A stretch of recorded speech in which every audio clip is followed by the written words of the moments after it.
esperem a tots i a totes a no quedar-nos a casa, a no permetre que ens continuïn traient drets, a lluitar en tots i alhora, que no ens intenten dividir.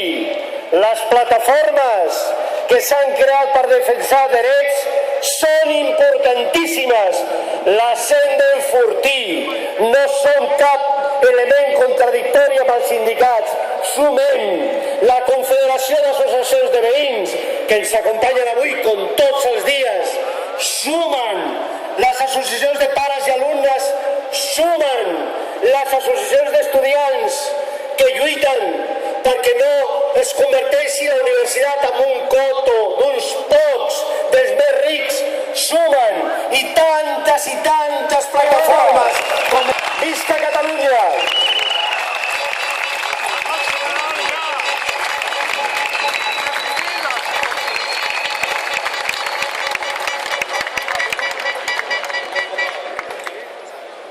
I perquè s'ho estan carregant tot, els drets laborals i els drets socials, i ens estan amenaçant les llibertats.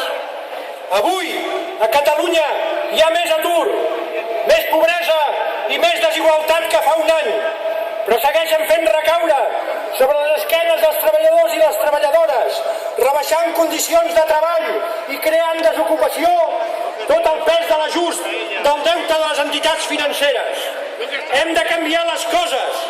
Per això avui ens estem manifestant, però per això seguirem també exercint el conflicte a l'empresa i al carrer. Avui fa 124 anys que es va establir el primer dia de maig com una jornada de lluita pels drets dels treballadors i treballadores. En aquell moment la reivindicació era la jornada laboral de 8 hores, 6 dies a la setmana.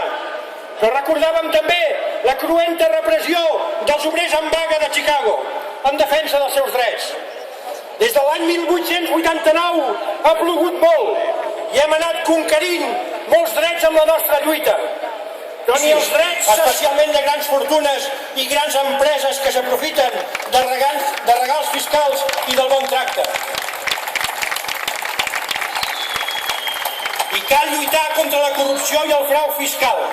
I cal aplicar aleshores aquest ingrés públic a fer polítiques actives industrials que generin activitat econòmica i que creïn ocupació, que això és el que crearà la riquesa necessària perquè es puguin equilibrar els pressupostos més d'hora que tard.